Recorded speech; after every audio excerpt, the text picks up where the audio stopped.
Hello, this is the Jurassic Expert here, and welcome to the first episode of Paleo Facts. And in this episode, we will be focusing on my personal favorite dinosaur, the Edmontosaurus. So, let's begin. So let's start off with the name, Edmontosaurus. Probably thinking, what does that mean? It means lizard from Edmonton, which obviously is where it was from, where it was found in Edmonton, Canada. Now, if you're wanting to go into something like paleontology or any kind of form of biology, which in paleontology you do need to know a little bit about biology there, and my mask is slipping a little, these words very well for classification, and that is kingdom, phylum, class, order, family, genus, species. You are going to need those for classification. Let's go over those classifications for Edmontosaurus. So the kingdom is Animalia, phylum Chordata, class Dinosauria, order Ornithischia, family Hadrosauridae, genus Edmontosaurus, and species. There are actually two species of Edmontosaurus, and that is Edmontosaurus regalis and Edmontosaurus annectens. Now we'll go into the differences between them later. Okay, so Edmontosaurus lived from 83.6 to 66 million years ago in the late Cretaceous period. Its height was around 9.8 feet, and it was around 30 to 43 feet long. And the weight of Monosaurus was approximately 6,600 to 7,700 pounds. Monosaurus lived throughout North America. Fossils have been found ranging from the US to Canada and even to northern Alaska. So that it's a pretty widespread dinosaur up here in North America. Go over some of the diet of Edmontosaurus. So Edmontosaurus is theorized to eat aquatic plants and silica-rich plants, which would include horsetails, conifer needles, and fruit. So I mentioned earlier that there were two species of Edmontosaurus, annectens and regalis. Well, annectens was discovered and coined in 1917 by Lawrence Lambie. I probably butchered his last name, but anyway, Regalis was discovered in 1871 by Edward Drinker Cope. If that name sounds familiar, he was one of the main names in the Bone Wars, the notorious Bone Wars, which we will not go over in this episode. Physical differences between annectens and Regalis are basically Regalis is believed to be slightly larger, but there is some debate due to a new study that claims that they might be around the same size. Regalis also has a shorter and more robust skull, while annectens had a longer and more slender skull. It's also known that Regalis is an older species than annectens, so there's another difference. And probably the main difference that we know of is that annectens has not been found to have a flesh crest, while Regalis has been found to have a flesh crest. And in the image I put up, for you guys watching this, Lawrence and annectens will be on the left-hand side of the screen, and Regalis and Cope will be on the right hand of your screen. Multiple mummies have been found of Monosaurus, and these mummies have revealed quite a bit. One of the mummies actually revealed that Edmontosaurus regalis had a crest made entirely of flesh, which opens up a whole new box of possibilities with how we view dinosaurs, because this now shows that they had the potential to have flesh crests.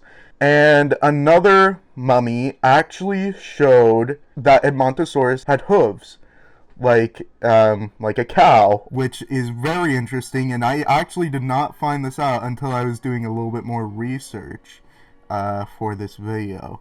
So that was pretty interesting. And yeah, you can view two mummies that I know of.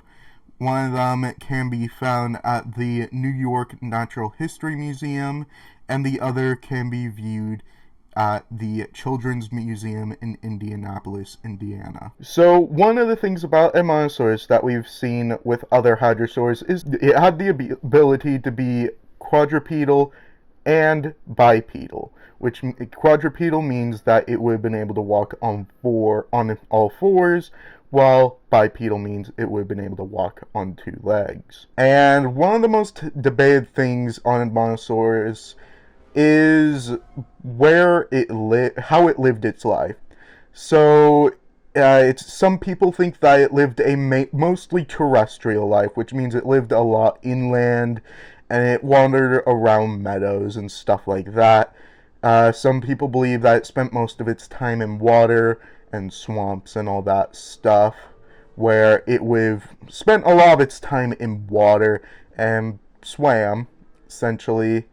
And some people think that it could have lived in coastal areas where it was a bit of both. It was mostly both, where they could be in the water all the live long day if they wanted to, but they could go and have the freedom to be on dry land as well. So let's talk about some of the dinosaurs that lived alongside Edmontosaurus. This would include Triceratops, Pachycephalosaurus, and Pachyrhinosaurus. And let's talk a little bit more about what a lot of you are probably going to be excited about, which is what dinosaurs like to hunt down and eat Edmontosaurus. Well, Edmontosaurus would have been preyed upon by the notorious T-Rex, Tyrannosaurus rex. It would have been preyed on by Albertosaurus and Daspletosaurus. So, yeah, those are some of the dinosaurs that would have been roaming alongside Edmontosaurus during the late Cretaceous. One really cool thing about Monosaurus and T-Rex is that there was actually a fossil found with a T-Rex tooth embedded in an Edmontosaurus tail, and this was proving the possibility of T-Rex being a more active hunter than a scavenger, which, believe it or not, is actually a highly debated issue in paleontology, but we'll talk about that in a later video. A lot of you, probably through the pictures that you've seen, are probably realizing something. Monosaurus, it's not that exciting of a dinosaur, and it definitely looks like it does not have much to go by in terms of self-defense. Well, it did have a few tricks up its sleeve, believe it or not. One tool that it would have used a lot would have been speed and maneuverability to escape predators. Another would be it would also kick with its legs, similar to a horse or even a giraffe. And it would also it's also theorized that it used its tail to actually slap predators as well. So those are some of the self-defense features that Edmontosaurus has.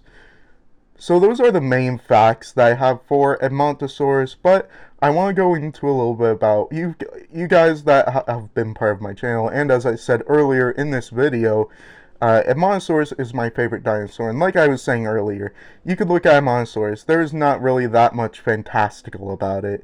There isn't a lot going on there, so you're probably thinking, Jurassic expert, why is this your favorite dinosaur? Well, that is a very sentimental dinosaur to me, in that it was the first and so far only dinosaur that I've been able to dig up. Yes, I dug up a dinosaur. And I even have some fossils from that dig site from all those years ago. And here it is. Here they are. My Edmontosaurus fossils there.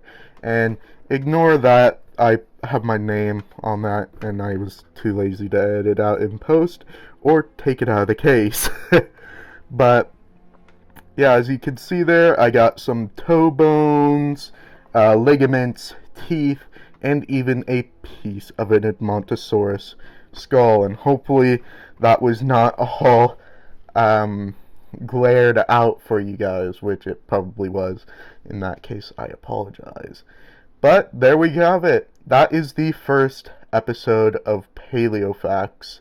I hope you guys enjoyed this, and I don't know what I'm thinking might be the next dinosaur to cover. Might be Pachyrhinosaurus. Maybe I should go with a predator. Might go with Troodon, or I don't know, just something a little bit more obscure. But with that, that's probably going to have to end this video here. I hope you enjoyed this. As always, make sure to like, comment, and subscribe, and hit the notification bell to get notified whenever I put up new videos like this one. And as always, dinosaurs might be older than you, but you are never too old for dinosaurs. Bye-bye.